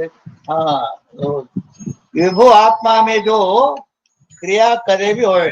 हाँ, विभु आत्मा ಪರಿಪೂರ್ಣ ಇದ್ದ ಅದಾನ ಅಂತ ಒಪ್ಪಿದ ಮೇಲೆ ಅವನಲ್ಲಿ ಕ್ರಿಯಾ ಆಗೋದು ಎಲ್ಲಿ ಹೋಗ, ಎಲ್ಲ ಕಡೆ ತುಂಬೆ ಅದ. ಆದ್ದರಿಂದ मोक्ष काल में किंवा सुसुप्ति काल में भोग के सम्मुष्ट ಅದೃಷ್ಟಕ್ಕೆ ಅಭಾವತೆ. ಆ ಮೋಕ್ಷ ಕಾಲದಲ್ಲಿ ಅವ್ ಮುಕ್ತಿ ಆಗಿರ್ತದ ಅವಾಗಲಿ ಅಥವಾ ಸುಸುಪ್ತಿ ಕಾಲದಲ್ಲಿ ಭೋಗಕ್ಕೆ ಸಮ್ಮುಖ ಅದೃಷ್ಟಕ್ಕೆ ಅಭಾವತೆ. ಆ ಭೋಗ ಕೊಡಲಿಕ್ಕೆ ಮೋಕ್ಷ ಆದಾಗ ಅಥವಾ ಸುಸುಪ್ತಿಯಲ್ಲಿ ಅದು ಸಮ್ಮುಖ ಆಗೋದಿಲ್ಲ. ಭೋಗಕ್ಕೆ ಸಮ್ಮುಖ ಆದಾಗನ ಅಲ್ಲಿ ಭೋಗ ಸಂಭವಿಸ್ತದೆ. ಅಭಾವತೆ ಅಂದ್ರ ಆ ಮೋಕ್ಷ ಕಾಲದಲ್ಲಿ ಧರ್ಮಗಳೇನದಾವಲ್ಲ ಅವು ಕರ್ಮದ ಫಲ ಕೊಡ್ತಾವ ನಮ್ಮ ಮೋಕ್ಷ ಕಾಲದಲ್ಲಿ ಇಲ್ಲ. ಆದ್ದರಿಂದ ಅದೃಷ್ಟದ ಅಭಾವತೆ ಅಲ್ಲಿ ಹೇಳಿದ್ರು ಅವ್ರು. ಅದೃಷ್ಟ ಅಂದ್ರೆ ಅದ ಕರ್ಮಾನುಸಾರ ಫಲ ಕೊಡೋದು. ಮೋಕ್ಷ ಕಾಲದಲ್ಲಿ ಎಲ್ಲಿ ಬರ್ಬೇಕಾದ್ರು ಇಲ್ಲ. ಆದ್ದರಿಂದ ಮನ್ಮೇ ವಿಕ್ರಿಯಾ ಹೋವೇನೆ. ಆತ್ಮ ಪರಿಪೂರ್ಣರಿದ್ದರಿಂದ ಅವನು ಎಲ್ಲಿಗೆ ಹೋಗ್ಲಾಕ ಬರಂಗಿಲ್ಲ. ಏನೋ ಆತ್ಮ. ಮನಸ್ಸುನು ಕೂಡ ಏನೈತೆ, ಅದು ಅದೃಷ್ಟ ಇಲ್ಲ. ಅದೃಷ್ಟ ಇಲ್ಲ. ಅವಾಗ ಮೋಕ್ಷ ಕಾಲದಲ್ಲಿ ಮತ್ತ ಆ ಮನಸ್ಸಿನೆಲ್ಲರ ಕ್ರಿಯೆ ಹಂಗಾಕತಿ. ಅವಾಗ ಮನಸ್ಸಿನಲ್ಲಿಯೂ ಕ್ರಿಯೆ ಆಗೋದಿಲ್ಲ. ಯಾತೆ ಆತ್ಮ ಕೆ ಸಾಥಿ ಮನ್ ಕೆ ಸಂಯೋಗಕ್ಕೆ ಅಭಾವ. ಆದ್ರಿಂದ ಏನಾಯ್ತು ಅಂತಂದ್ರ ಆ ಆತ್ಮ ಮನಸ್ಸು ಹೋಗಿ ಸಂಯೋಗ ಆತ್ಮನೊಡನೆ ಆಗಿಲ್ಲ ಅಂದ್ರ ಒಡ್ಡಿನ ಗತೆ ಕಲ್ಲಿನ ಗತೆ ಆತ್ಮ ಐತಿ. ಜ್ಞಾನ ಇಲ್ಲ, ಏನೂ ಇಲ್ಲ, ಅರಿವ ಇಲ್ಲ. ಹಿಂಗಾಗ್ಬಿಡು. ಆದ್ದರಿಂದ ಈ ರೀತಿ ಅದು ಏನಾಕತಿ ಅಂತಂದ್ರ ಅದು ಆತ್ಮಕ್ಕೆ ಸಾಥಿ ಮನ್ಕೆ ಸಂಯೋಗ ಅಭಾವತೆ. ಸುಸುಪ್ತಿ ಮೊದಲಾದವುಗಳಲ್ಲಿ ವಿಶೇಷ ಜ್ಞಾನ ಆಗುವುದೇ ಇಲ್ಲ. ಯಾಕಂದ್ರ ಸುಷುಪ್ತಿಯಲ್ಲಿ ಮನಸ್ಸ ಇರಂಗಿಲ್ಲ, ಮನಸ್ಸು ಲಯ ಆಗಿರ್ತದ. ಮನಸ್ಸು ಹೋಗಿ ಸಂಯೋಗ ಆದಾಗ ಜ್ಞಾನ ಆಗೋದು. ಅದ ಮನಸ್ಸ ಸುಷುಪ್ತಿಯಲ್ಲಿ ಇಲ್ಲ, ಇಲ್ಲಂದ್ರೆ ಏನು ಅವ್ ಜ್ಞಾನ ಆಗೋದಿಲ್ಲ. ಹಾ ಏನ ವೇದಾಂತಿಗಳು ಹೇಳ್ತಾರೆ, ಸೋ ಕಥನ್ ಬನೇನೈ ಇಟೋತನ ಏನ್ ನೈಯಾಯಿಕರು ಹೇಳ್ಯಾರ, ಆ ಮನಸ್ಸು ನಿತ್ಯ ಅಂತ ಒಪ್ಪ್ಯಾರ, ಶ್ರೋತ್ರ ನಿತ್ಯ ಅಂತ ಒಪ್ಪ್ಯಾರ. ಈ ಮನಸ್ಸು ಹೋಗಿ ಆತ್ಮನೊಡನೆ ಸಂಯೋಗ ಆಕತಿ, ಅವಾಗ ಆತ್ಮನಲ್ಲಿ ಜ್ಞಾನಾದಿ ಗುಣಗಳು ಉತ್ಪತ್ತಿ ಆಕವ್. ಇದು ಎಲ್ಲ ಏನ್ ನೈಯಾಯಿಕರು ಹೇಳಿದ್ರಲ್ಲ, ಇದೇನು ಸಂಭಾಷಣೆ. ಅವ್ರು ಹೇಳಿದ್ದು ಸರಿಯಲ್ಲ. ಯಾಕೆ ಸರಿಯಲ್ಲ? व्यापक जो वस्तु तिसके साथ ही सर्व वस्तुन का क्रिया ते विना भी सदा संयोग है. ವ್ಯಾಪಕ ವಸ್ತು ಐತಿ ಅಂದ್ರ ಆತ್ಮನನ್ನು ವ್ಯಾಪಕ ಒಪ್ಪ್ಯಾರ. ಕ್ರಿಯಾ ಮನಸ್ಸಿನಲ್ಲಿ ಆಗಿ ಹೋಗಿ ಅದಕ್ಕೆ ಸಂಯೋಗ ಯಾವ ನೀನು ವ್ಯಾಪಕ ಐತೆ ಅಂದ್ರೆ ಎಲ್ಲ ಕಡೆ ಮೊದಲ ಐತೆ. ಅದಕ್ಕೆ ಇನ್ನೊಂದು ಬೇಕಾಗಿಲ್ಲ, ತಾನೇ ಎಲ್ಲ ಕಡೆ ಐತಿ. ಆದ್ದರಿಂದ ಸರ್ವ ವಸ್ತುನ ಕಾ ಕ್ರಿಯಾತೆ ಕ್ರಿಯಾ ಬೇಕಾಗಿಲ್ಲ, ಅಲ್ಲಿ ವ್ಯಾಪಕ ಇದ್ದರಿಂದ ಎಲ್ಲ ಕಡೆ ಐತೆ. ಮತ್ತೆ ಎಲ್ಲ ಕಡೆ ಐತಂದ್ರೆ ಮತ್ತೆ ಅದರೊಳಗೆ ಸಂಯೋಗ ಐತಿ. ಆದ್ದರಿಂದ क्रिया से बिना जो सदा संयोग है, जैसे व्यापक आकाश के साथ ही क्रिया रहित पर्वत का किंवा वृक्ष पाषाण आदि का सदा ही संयोग रहे. ಈಗ ಆಕಾಶ ವ್ಯಾಪಕ ಐತಿಲ್ಲ, ಆ ಪರ್ವತ ಕೂಡ ಸಂಯೋಗ ಸಂಯೋಗ ಆಗ್ಬೇಕಾದ್ರೆ ಕ್ರಿಯೆ ಆಗ್ಬೇಕ್ರೆ. ಆ ಪರ್ವತ ಅಲ್ಲಿ ಆಕಾಶ ಐತೆ, ಆದ್ರೂ ಕೂಡ ಆಕಾಶ ಪರ್ವತ ಕೂಡ ಸಂಯೋಗ ಐತೆ. ಆಕಾಶ ವೃಕ್ಷಗಳು ಬೇಕಾದ ವಸ್ತು ತುಂಬ ಎಲ್ಲಾ ಕಡೆ ಆಕಾಶ ಐತಿ, ಆ ಎಲ್ಲ ಕೂಡ ಸಂಯೋಗ ಐತಿ. ಅದಕ್ಕೆ ಕ್ರಿಯೆ ಆಗಿ ಸಂಯೋಗ ಆಗ್ಬೇಕಾ? ಜರೂರಿಲ್ಲ. तैसे मोक्ष काल में किंवा सुसुप्ति में क्रिया रहित भी मन विद्यमान होवे. ಅಂದ್ರ ಸುಸುಪ್ತಿ ಕಾಲದಲ್ಲಿ ಆಗಲಿ ಅಥವಾ ಮೋಕ್ಷ ಕಾಲದಲ್ಲಿ ಆಗಲಿ क्रियारहित मन विद्यमान होवे तो किसके विभु आत्मा के साथ ही संयोग की सिद्धि थे. ಆ ಆತ್ಮಾರ ವ್ಯಾಪಕ ಅದಾನು, ಆತ್ಮ ವ್ಯಾಪಕ ಅದಾನ ಅಂದ್ರೆ ಮತ್ತೆ ಮನುಷ್ಯನ ಕೂಡ ಕ್ರಿಯಾಗಿ ಮನಸ್ಸು ಬಂದ ಸಂಯೋಗ ಆಗೋದು ಹೊರತಿಲ್ಲ. ಆತ್ಮನು ಕೂಡ ಸಂಯೋಗ ವ್ಯಾಪಕ ಇದ್ದರಿಂದ ಮೊದಲ ಸಂಯೋಗ ಐತಲ್ಲ. ಆದ್ದರಿಂದ ವಿಭು ಆತ್ಮಕ್ಕೆ ಸಾಥಿ ಸಂಯೋಗಕ್ಕೆ ಸಿದ್ಧಿ ಸಿದ್ಧ ಆಗೋದ್ರಿಂದ ವಿಶೇಷ ಜ್ಞಾನ ವಾಚಯ್ಯೆ. ಯಾಕ ಮನಸ್ಸಿನ ಸಂಯೋಗ ಆದಾಗ ಜ್ಞಾನ ಆಕತಿ. ವ್ಯಾಪಕ ಆದ ಆತ್ಮ ಅದಾನ ಅಂದ್ಮೇಲೆ ಆ ಮನಸ್ಸಿನೊಳಗೆ ಆ ಮನಸ್ಸು ಯಾಕೆ ಬರ್ಬೇಕು? ಆತ್ಮನ ಮೊದಲು ಅಲ್ಲೇ ಐತಲ್ಲ, ಅದ್ರ ಕೂಡ ಸಂಯೋಗ ಮತ್ತೆ ವಿಶೇಷ ಜ್ಞಾನ ಆಗ್ಬೇಕು. ಪರಂತು ಹೋತಾನೆ, ಆದ್ರೂ ಆಗೋದಿಲ್ಲ. ಏನ ಇದು ವೇದಾಂತ ಮತದಲ್ಲಿ ದೋಷ ತೋರಿಸ್ಕೋತ ಬಂದ್ರೆ ಏನ ನಮ್ಮ ಮತ ಹೇಳ್ತಾರ, ಇನ್ನ ಸುಸುಪ್ತಿ ಆದಿಕ ಕಾಲ ವಿಷಯ ಅವಶ್ಯ ಮನ್ ಕಾ ಕ್ರಿಯಾ ಹೋವೆ ಹೇ. ಅಂದ್ರ ಸುಸುಪ್ತಿ ಕಾಲದಲ್ಲಿ ಆ ಸುಸುಪ್ತಿ ಎಲ್ಲೈತದು, ಆ ಸುಸುಪ್ತಿ ಆದಿಕ್ ಅಂದ್ರ ಸುಸುಪ್ತಿ ಅಂದ್ರೆ ನಿದ್ರೆಯಲ್ಲಿ, ಆದಿ ಅಂದ್ರೆ ಸಮಾಧಿಯಲ್ಲಿ ಮೂರ್ಛಾ ಬಂದಿರ್ತದ. ಆ ಮೂರ್ಛಿತನಾದಲ್ಲಿ ಆ ಸಮಯದಲ್ಲಿ ಅವಶ್ಯ ಮನ್ಕ ವಿಲಯ ಹೋವೆ. ಅವಾಗ ಮನಸ್ಸು ಇರ್ತದನ ಎಲ್ಲ ವಿಲಯ ಆಗಿರ್ತದ. ಬೇರೆ ಜಾಗೃತ ಕಾಲ ಮೇ ತಾಕಿ ಉತ್ಪತ್ತಿ ಹೋವೆ. ಅವಾಗರ ಮನಸ್ಸಿಲ್ಲ. ಸುಸುಪ್ತಿಯಲ್ಲಿ ಸಮಾಧಿಯಲ್ಲಿ ಮೂರ್ಛಾದಲ್ಲಿ ಮನಸ್ಸಿಲ್ಲ. ಜಾಗೃತ ಆದ್ಕೂಡಲೇ ಮನಸ್ಸು ಬರ್ತದೆ. इस रीति से उत्पत्ति नाश वाला होने से मन अनित्य है. ಆ ಮನಸ್ಸಿಗೆ ನಿತ್ಯ ಅಂತ ನೈಯಾಯಿಕರು ಅಂದಾರ. ಇದೆಲ್ಲಾ ನೋಡ್ಕೊಂಡ್ರ ಅದು ನಿತ್ಯ ಇಲ್ಲ, ಆ ಮನಸ್ಸು ಅನಿತ್ಯದ. ತಾಕಿ ನಿತ್ಯ ತಾಕ ಕಥನ್ ಪ್ರಲಾಪ. ಮನಸ್ಸು ನಿತ್ಯ ಅಂತ ಹೇಳೋದು ಪ್ರಲಾಪ. ಪ್ರಲಾಪ ಅಂದ್ರ ವ್ಯರ್ಥ ಆಲಾಪ ಪ್ರಲಾಪ. ವ್ಯರ್ಥ ಆಲಾಪ ಸುಮ್ನೆ ಒಬ್ಬ ಬಡಬಡ್ತಿರ್ತಾನೆ ಏನೇನ ತಾನ ಒಬ್ಬನೇ ವ್ಯರ್ಥ ಆಲಾಪ ಅಂತ. ಆದ್ದರಿಂದ ನಾವು ಹೇಳೋದೆಲ್ಲ ಇದು ವ್ಯರ್ಥ ಆಲಾಪ, ಇದು ಏನೋ ಪ್ರಯೋಜನ ಇಲ್ಲ.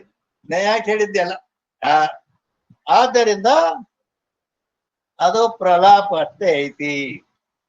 ಇಲ್ಲಿ ಟಿಪ್ಪಣಿ ಸಮಾಪ್ತಿ ಆಯ್ತು.